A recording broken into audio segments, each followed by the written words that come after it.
Deixa eu cutucar umas feridas aí então. Você tá falando que você curte pra caramba escrever e que é muito empolgante.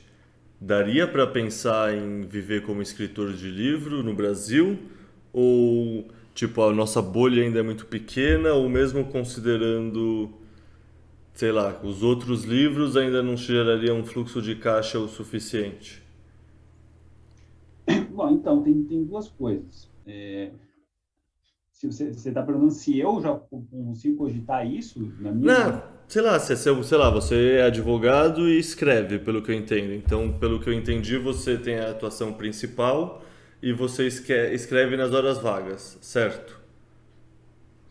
Né? Assim, hoje muito longe disso, né? O que eu ganho é uma mixaria, né? Como escritor. Então, não daria, mas assim, se eu não sonho um dia em viver só disso, sonho sim. Tá muito longe disso, mas quem sabe.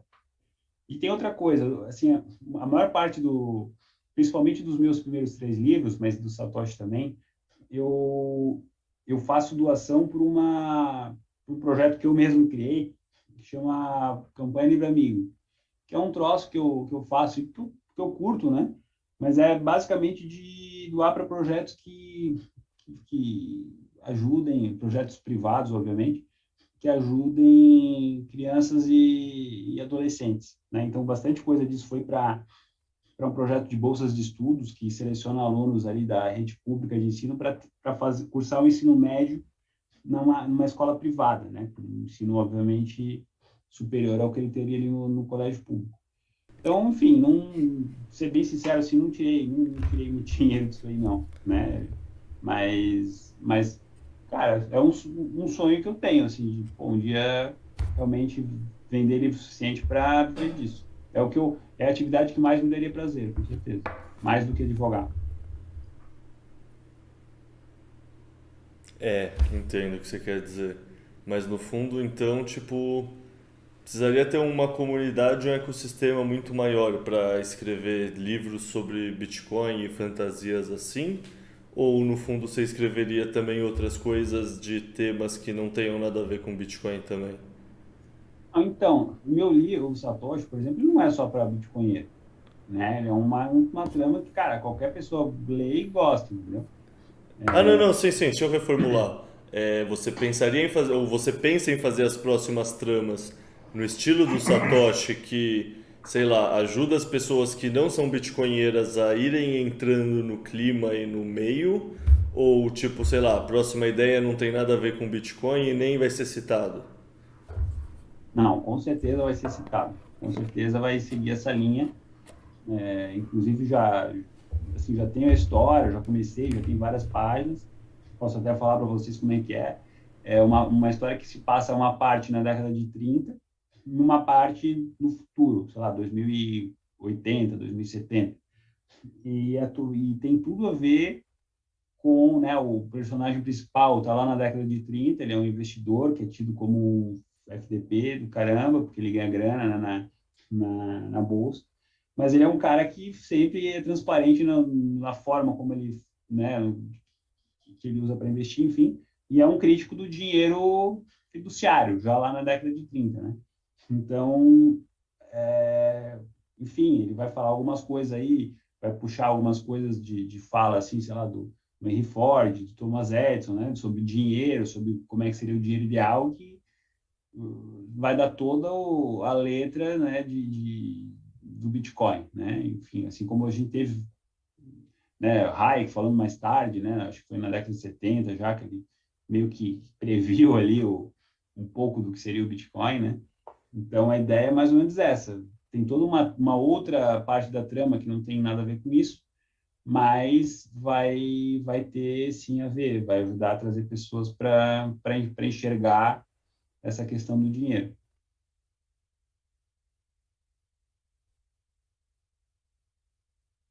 A gente poderia falar que o Rafael é o nosso Dan Brown brasileiro, é isso? Cara, eu gosto muito do estilo Dan Brown, e eu escrevo muito, assim, muita gente, eu gosto pra caralho quando isso acontece. Alguém fala, porra, cara, parece o Dan Brown. Porque eu gosto desse estilo, assim, de uma leitura mais fluida, sabe? Uhum. eu abuso do diálogo, tem muito diálogo no livro, e diálogo é uma coisa fácil de ler. Eu faço capítulos muito curtos, e isso eu acho que, assim, o perfil das pessoas hoje, né, cara, as pessoas querem informação rápida, querem leitura rápida, não querem, né, a maioria delas não quer ficar num capítulo longo, bem descritivo e tal. E, claro, questão de gosto, tem gente que gosta disso, né? Mas, assim, eu tenho recebido feedback muito bom nesse sentido, assim, cara, pô, é incrível como eu recebo feedback de pessoas falando, cara, eu comecei a ler teu livro e só consegui parar quando eu terminei. Tipo, li em 6 horas direto. Comecei ao meio-dia e terminei às 6 da tarde, né? Outro dia teve um cliente meu que falou, cara, eu só consigo dormir lendo. Eu tenho insônia, eu pego um livro, começo a ler e durmo. Aí eu peguei o teu livro para ler à meia-noite e terminei às 6 da manhã. Cara, eu acho do caralho isso aí. Sensacional, né, cara? Então, assim, muita gente fala que, pô, lê em 2 dias, lê em um dia e tal. E acho que por causa desse estilo Dan Brown, assim, de, né, ser bem dinâmico, alternando os núcleos, né? Então, tá terminando. Os meus capítulos têm, tipo, 3, 4 páginas, né? São muito pequenos. E praticamente todos eles terminam com um gancho que você quer saber o que vai acontecer, mas aí vai para outro núcleo, entendeu? Aí o outro núcleo dá um gancho e não termina, e volta para aquele, enfim. Então, fica uma dinâmica legal de leitura, assim. É bem bacana, cara. Eu tô no seu site aqui olhando, né? De bater o olho nas capas dos outros livros, já dá uma ideia de como você escreve, cara. É muito da hora. E eu, até por ignorância, eu só conhecia o seu, né? O Satoshi e tudo mais. Mas eu já tô querendo perguntar aqui se eu comprar os 3 aqui, já vem autografado já os livros. Claro, pô, show de bola, com certeza. E assim, ó, dica, tá? Estão todos no Unlimited. Então, se você é assinante do Unlimited, você pode legal, ler todos, né, de graça, digamos assim. Uhum. Mas se você comprar os exemplares físicos, certamente te mando com assinado. Nossa, show de bola, cara. Muito legal. Já fica a dica pra galera que tá ouvindo aí. Entra no site dele. Aí, ó, viu? Se pagar em SATs, eu dou desconto. Aí, já tá desconto. Aí, ó, viu? Aí é um pacote completo. Eu sempre penso da seguinte forma: alguém que faça alguma coisa que pode virar um estouro mundial e eu tenho acesso a ela para ela poder autografar para mim, eu já quero.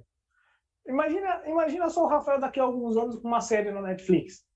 Já pensou, cara? Me ajuda nisso aí, me marca o Netflix lá no... Pô, eu vou marcar, cara. Então eu já penso assim, fala, pô, eu já vou ter um exemplar aqui autografado, porque depois eu falo, olha aqui, pessoal, eu tenho, hein?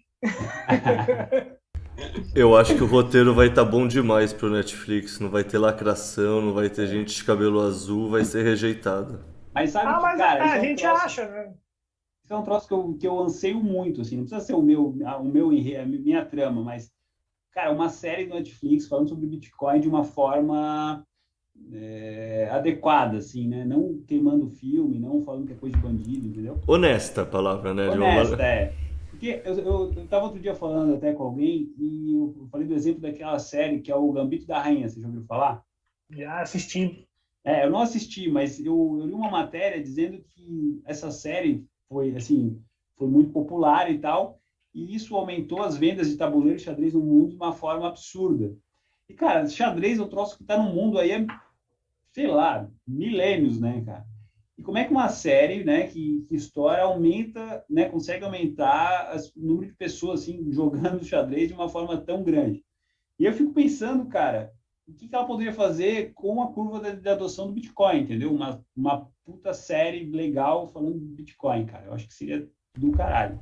Não, é bacana. Tem, por exemplo, eu estava procurando aqui, eu acabei descobrindo agora. Na Prime Video tem o documentário The Rise and the Rise of Bitcoin. Eu assisti ele, já tinha assistido, e ela está lá disponível para assistir. É um documentário, meio que filme, muito bacana do início, que muita gente acaba algumas informações da galera que começou a fazer mineração através do ASCII, essas coisas todas, é bem bacana.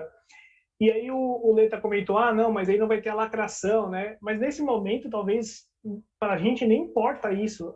A visibilidade que talvez no Netflix, uma Prime da vida daria para uma situação dessa, é muito, muito positiva para nós. É o que o Rafael acabou de falar, né? O xadrez que está aí, não sei quantos mil anos, aí saiu uma série, ninguém entendia nada de xadrez, mas a galera queria consumir o xadrez. Então... tem seu lado positivo também, né? Não, 100%. Imagina, o ano que eu entrei na geologia foi o ano que estava passando uma novela na Globo que a protagonista, Mariana Ximenes, era uma geóloga. E aí, por causa disso, esse ano teve uma procura muito maior pela geologia. É, cara, é o poder da mídia, não adianta, sabe? Se a gente conseguir usar a nosso favor, não, independente seja da forma que a gente idealiza, seja certa, mas que a nosso favor, cara, é sempre muito bem-vindo. Na minha trama ali, tem a tese ficcional ali de quem é o Satoshi, né? E, cara, assim, talvez alguém que estude a fundo ali a história, né, do início e fim do Satoshi vai olhar assim, cara, com certeza não é essa tese a verdadeira, né? Vai falar. Mas o lance é criar uma pimenta da ficção ali. É uma tese muito legal, né? Como tese ficcional. É um troço que, assim, muita gente lê e fala, caraca, bicho, como é que eu nunca pensei nisso e tal. E, enfim, então, eu acho que isso é legal. Como o LM falou, cara, fazer o troço ser falado, né, independentemente de como, realmente acho que vale a pena. Cara, deixa eu te perguntar uma coisa sobre as vendas do livro. Você tem alguma métrica que mostre quantos foram vendidos para homem e quantos foram vendidos para mulher? Ou isso acaba não sendo registrado? Cara, eu tenho assim, ó, eu não medi isso, tá? Mas empiricamente eu diria que foi tipo 90 e entre 90 e 95% para homens. Puta, tá, não, é porque, assim, as métricas de podcast e coisa assim é por aí. 90 e pouco por cento de interesse mais masculino. E o que eu tava pensando é que, geralmente, o homem gosta mais de linguagem técnica, a mulher gosta mais de romance. Então, que talvez uma maneira muito eficiente de alcançar mais mulheres era justamente com, sabe, com essa linguagem mais baseada em Pode ser, ficção, mas pode romance. Eu ser. tava pensando nisso aqui. Mas pode ser, sim. É que talvez a minha capa, enfim, ela seja um pouco mais masculina e tal, né? Mas pode ser. E assim, ó, eu recebi uma mensagem de uma mulher uma vez, uma leitora, cara, que foi muito legal. Eu tenho até o áudio dela até hoje. E ela me falou assim, Rafael, eu achava que Bitcoin era pirâmide. E toda vez que alguém começava a falar de Bitcoin perto de mim, eu saía de perto porque assim eu já não me interessava, entendeu? E aí eu comecei a ler o teu livro como um romance, né? Uma ficção qualquer e tal, nem sabia que tinha a ver com Bitcoin, né? Porque nem todo mundo liga o seu nome, Satoshi, Bitcoin, né? E aí vi que não é e tal, então entusiasmada, e ela me entrou em contato comigo que ela queria que eu fosse dar uma palestra para a empresa onde ela trabalha, que eram, sei lá, 1.000 e poucos funcionários, para eu passar para eles o que ela viu no livro. E ela falou, cara, eu estou recomendando para todo mundo, para ler e tal, e super empolgada. E eu achei isso muito legal. Então, acho que tem a ver com o que você falou. Com certeza é uma forma de, né, tem bastante gente que compra para dar de presente, né? Eu quero dar presente para minha mãe e tal. Cara, eu acho que é um excelente modo de você abrir a mente de algumas pessoas que não vão deixar se abrir de outra forma. Mas, até mesmo se a gente olhar no Twitter, é discrepante a quantidade de mulheres que estão envolvidas com a quantidade de homens. É surreal, cara. Ah, não, eu sei, é que eu sempre fico refletindo em o que daria pra fazer pra incentivar mais participação feminina, que, puta, por exemplo, hoje é o primeiro podcast que não tem nenhuma convidada, ou segundo talvez, agora eu não tenho certeza, acho que é o segundo. Mas eu sempre tento convidar a menina, mas é isso, tá ligado? Falta, tipo, tem umas na fila, mas, sabe, se chamar todas de uma vez não vai sobrar pros próximos, sabe? Eu fico quebrando a cabeça de pensar nisso e no fundo, sei lá, já falei isso com a Madu algumas vezes e não sei, eu acho que são assuntos muito mais que combinam muito mais com o homem do que com a mulher, infelizmente, ou felizmente, ou sei lá, sem juízo de valor, mas sabe, são coisas, geralmente homem prefere coisa, mulher prefere pessoa, assim, tipo, foco de interesse, sabe? Tipo, o homem tem interesse mais por quebra-cabeças, mulher tem mais interesse por relações sociais. Isso em média. Óbvio que em média tanto faz para o indivíduo e cada indivíduo é um indivíduo, mas se pensar na média do sexo, tem essa diferença de comportamento. E aí o Bitcoin seleciona pra caralho, tá ligado? Porque o Bitcoin seleciona pessoas que gostam de raciocínios abstratos, quebra-cabeças complexos e vários deles juntos e ao mesmo tempo.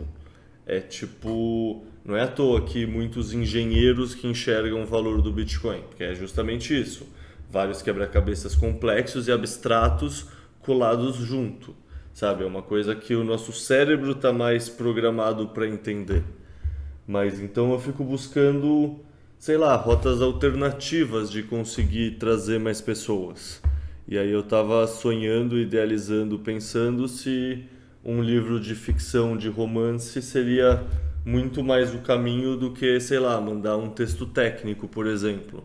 Sabe, se agrada a pessoa, fixa a pessoa fica fisgada, provavelmente seja uma porta de entrada muito mais branda e que permita mais pessoas entrarem no fundo. Tipo, sei lá, eu lembro quando eu fui tentar pesquisar sobre o Bitcoin eu mesmo, que eu não entendia porra nenhuma que estava acontecendo, era só uns termos complexos pra cacete, e assim, sei lá, você que se vire para aprender, não tinha uma transição tranquila, não tinha uma ambientação. E isso realmente afasta pessoas e uma linguagem de ficção e de livro, romance assim, atrai as pessoas, né? Então, tipo, sei lá, eu fiquei pensando nisso desde que eu recebi o livro, já dei uma folhada, ainda não deu tempo de eu ler ele mesmo, mas puta, eu fiquei pensando nisso desde que eu recebi o livro, tá ligado? É uma coisa que é um formato que eu não tinha parado para pensar a importância dele antes desse livro. Tipo, esse formato ficção e mais acessível linguagem para, sabe, uma coisa não técnica mesmo. Eu acho do caralho esse projeto. É muito legal. Eu não sei se vocês são casados, têm namoradas e tudo mais, mas eu tenho uma certa frequência conversas com a minha esposa em relação a Bitcoin. Tento incluir ela, explicar de uma forma simples, que ela entenda a importância, né, do Bitcoin, e ela já se interessa. É engraçado que a gente brinca, né? Sei lá, se a gente ganhasse não sei quantos milhões, você ia catar metade, ia comprar tudo de Bitcoin, porque ela já sabe a importância disso daí.